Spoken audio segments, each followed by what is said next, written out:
Hey guys, what's up and welcome back to another video. Today's video is nothing short of an in-depth palette review and tutorial. So today we're going to be using this palette from Beauty Bakerie and it's called the Chosen Bun. Now, it's been a really long time since I've had the chance to use an eyeshadow palette from Beauty Bakerie. So I did get this in my Allure beauty box this month and I was really excited to see it in there so I could test it out. Here's the color story inside, very neutral toned, and the look that we're going to be creating today is called the Slanted High Arch. I personally think the style of this look is super fun and it's great to do with a neutral look because it kind of gives a little bit more interest to some boring neutral colors. But the fact of the matter is you can do this look with any colors that you so choose. And of course, if you want to get into the straight up facts on this palette, hear my personal experience while using this and every single detail that I know about this, then stay tuned to part 2 of this video where we dive deep into it.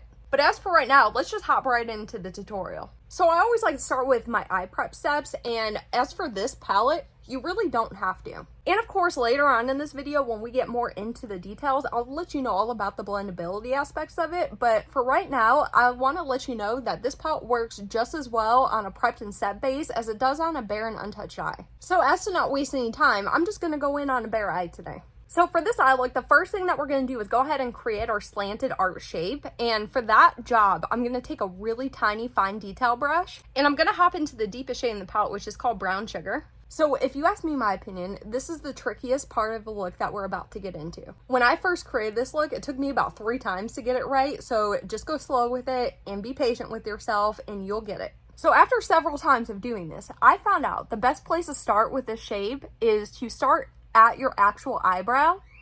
So I'm gonna form the peak of my arch up into the front part of my eyebrow right here. This palette's also very buildable, so you're gonna wanna go in several times to make sure that color really stands out. So once I get the peak drawn on, I'm gonna come to this outer corner of my eye and start drawing my slant upward towards that peak. So it doesn't really matter where you end, you kind of just put the point wherever you want. I'm gonna probably put mine right here. And I'm just going to make upward motions and match it all the way up to the edge of that peak that we formed at the top of the brow. Okay, so I got some more shadow on my brush. Now we got to do the inside part.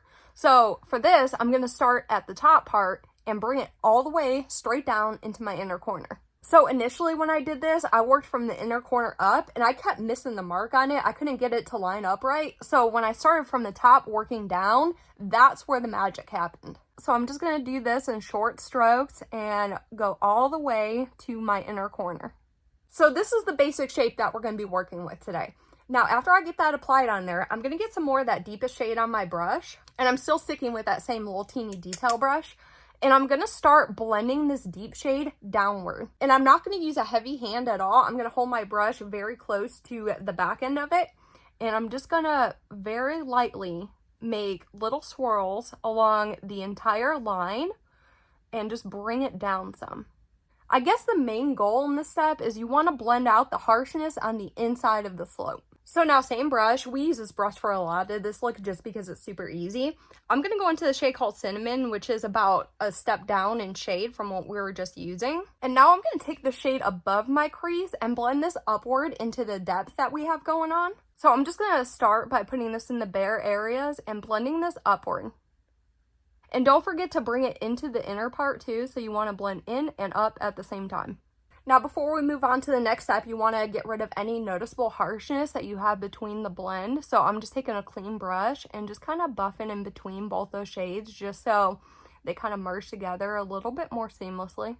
For this next step, I'm using the same detail brush, but I'm using it wet. And I just want to point out that I find it imperative that you use a wet brush for this step just due to the nature of the metallics in here. They are super messy. So if you want to kind of create any structure with them, you definitely need a wet brush. So the shade I'm taking is a shade called Icing, which is the lightest metallic in this palette. And what we're going to do with this shade is create a secondary shape on top of this slope. So since I have kind of hooded eyes, I'm going to go ahead and look straight on ahead and start in the very center of my eye and put a little line right in the center. So once I have that little line formed in the center, I'm going to continue the line all the way out to my inner crease right here. So when you look at it straight on ahead, it kind of looks like it tapers off on your lid a little bit. Looks pretty cool. And then I'm going to start at the center again, and I'm going to bring this all the way into the inner corner to meet with that brown shade point. So once you're good with your secondary shape and how it looks and everything, you're going to want to go ahead and fill the thing in completely. Once again, I suggest using a damp brush because that's how you can really get the most impact out of these metallics in here. So the next step is to go ahead and add your waterline color. For my personal taste, I thought a black would look really cool with this look, so you can do a tight line if you want. I'm just going to go ahead and do my entire lower waterline. Now, you guys know I usually like to keep the lower lash line fairly simple, but today I put a little bit more effort in than I normally do. So for the lower part, the first shade I'm taking is brown sugar, and again, I'm still hanging on to the same detail brush. And the way I'm going to go ahead and look at my lower lash line is to separate it into thirds. So for this first outer third, I'm going to take this deepest shade and just run it along this outer portion and match it up to this top shape that we have. Now for the center third, I take the shade Cinnamon. So what I'm doing with this is initially applying it on top of that deepest shade and then working both the shades together inward. That way what you end up with is just a lighter rendition of that deep brown sugar shade, and it looks pretty cool and faded. Now for the inner third, I thought it would be cool just to have a little bit of added contrast to this look. So I went into the shade called Aroma, which will give you that pop, and I'm taking a damp brush for this. And what I'm going to do is just layer the crap out of this shade so you can really see the intense color. And of course, I'm going to go ahead and blend the edges so it doesn't look so forced right there. And in the inner corner area, I'm going to go ahead and layer this on top of that first metallic and just kind of swipe it up on the upper lid area.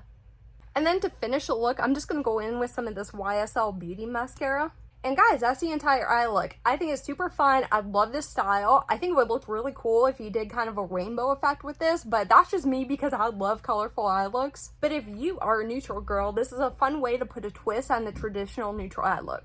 And of course, just go ahead and imagine me with a full face of makeup on, both eyes done at the same time. I just love the way it ends up. So next, we're going to go ahead and get into this review so I can let you know all the information about this palette. So guys, like I said, this palette is from Beauty Bakerie and it's called The Chosen Bun. I always love a Beauty Bakerie product and their names of everything. I think it's very well done.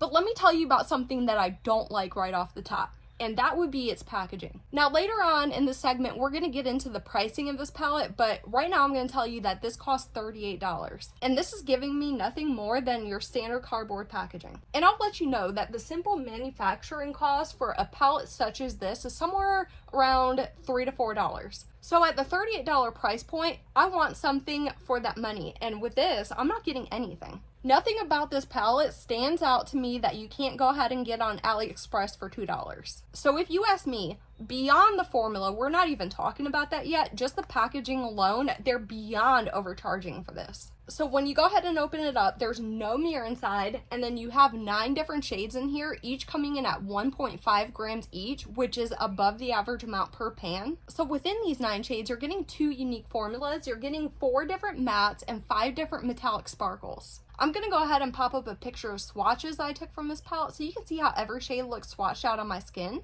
Moving into our routine data check, firstly, this palette is not clarified to be any type of clean formula or conscious beauty product. This palette is cruelty-free and it is also vegan. And if you do look on the back, there is a little symbol right here notating that it does have a 12-month expiration date. So moving into our cost evaluation, if you went out to buy this palette today, it would cost you $38. So breaking that down a bit, it comes to $4.22 per shade, and breaking that down a bit further, it comes to $2.81 per gram. So when I look at the cost per shade, I personally think that is getting kind of expensive at the $4.22 mark. At that point, I'm getting kind of apprehensive to pay the price. And additionally, when I look at the cost per gram, I find that it's straight up expensive, costing $2.81 per gram, and this is compared to other palettes I've previously reviewed. So now moving into the most opinionated part of this video, which is my experience. I'm going to go ahead and tell you how this palette personally worked for me as I used it. So as for patchiness, I did experience patchiness, and it was with this shade Brown Sugar right here. The more that I built this shade up, some areas just simply dusted away in completion, and other areas just left really dark patches of pigment. The longest I wore an eye look coming from this palette was for 7 hours straight, and I did a little wear test. And looking in the mirror after the 7 hours, I did have a lot of creasing with the metallics in here, and there was definite color fading and wear off, but I didn't have any signs of shade transfer or migration. Since these are all eyeshadows in here, I didn't have any sort of staining with any of the shades. I did hit a little bit on blendability earlier in the video, so if you were curious, you do not need to wear an eyeshadow base with this. This works completely fine on a bare and untouched eye, just the same as a prepped and set eye. So of course it's not going to hurt if you want to go ahead and apply an eyeshadow primer, but if you ask me, that's just wasting time because you're going to get the same blendability, the same impact, just working on a completely bare eye. I did get kickback from every single shade in here. The mattes more so, but the metallics kicked up tiny little sparkles everywhere. Now, if you want to talk about fallout, I got fallout from every single shade that I use. The matte fallout easily dusted away with a brush, but the metallic sparkle fallout left tiny sparkles all over my under eye that did not want to come off. So I definitely recommend doing your eyes before your base while using this palette. I found the color range in here to be satisfactory. You got some light options, some midtones, and one option for depth. So you do have a little bit of limited versatility with it, but it's still satisfactory because you do have access to every option. As far as shade redundancy, I came across 2 sets of shadows in this palette which look strikingly similar. I would use these shades interchangeably in any given eye look. I don't see much variation in their tone or formula, so I don't necessarily see all 4 shades being warranted in this color story. So now talking about dud shades, I would consider this deepest shade in the palette called Brown Sugar to be a complete dud shade. Now I do want to point out that I am picky with palettes because I don't want you guys to waste your money. But I wouldn't really sit here and pick on a matte shade just to pick on one. But the reason why I want to let you know that this is a dud shade is because it was super hard to work with and incredibly patchy. And the reason I'm bringing this whole thing up is because this is, after all, a 9pan palette. So each shade in here needs to be justified and do its job for this entire palette to work. And also, this is the deepest shade in the palette, so it serves as the anchor for any given eye look that you create from this palette. So if this shade doesn't give you what you need it to give, your eye looks aren't going to come out right. So if you were curious, the formula in here is definitely more buildable in lieu of being directly pigmented. So you're going to notice having to go in over and over again with your brush to really build up that color. Formulas like this can be a lot easier to manage and control, in my opinion. In this entire range, you're not going to get any really fun special effect type of shades. Every shade in here is pretty basic and standard for a metallic. I will say that you can wear all the metallics in here as sheer top coats if you just do a light swatch, or you can really build them up for intense color saturation. I also tried every single method of application with these metallics. I went in with my finger, a dry brush, and a damp brush, and you can safely and confidently use any method that you so choose and come out with a great result. I will say that if you go in with a damp brush, you can get some more control over the tiny loose micas that are in this formula. So guys, rating this palette for this week, I gave it a D. The reason for this rating is because this palette just did not work out for me in any aspect, and I do not foresee myself enjoying this for future use. And of course, I have 3 final thoughts which help me come to this conclusion. Firstly, this palette is not going to give you the best overall wear. Like I said, I wore my eye look for 7 hours and I was greatly disappointed with the end results. My look completely fell apart and looked torn up. My favorite eyeshadow formulas in my collection do not wear like that. Secondly, you can get this palette to perform nicely without an eyeshadow base. I always like to point this out because we're not all eyeshadow base wearers. So palettes that perform in this manner, I consider pretty universal for everybody, and you can get them on quick and you can get them on right, and I just enjoy that. And then my third and final thought for this palette of the week, the Beauty Bakerie Chosen Bun palette, is that the $38 price tag on this is entirely too expensive for the product that you're receiving. Between the bland and lazy packaging and the eyeshadow formula that you are actually getting, it's just absolutely not worth it. So guys, that's all I have for today's video. I hope you enjoyed it and found it helpful. And if you did like it, please give me a giant thumbs up. And of course, if you hated this video, don't hesitate to click that thumbs down button. And until next time, bye.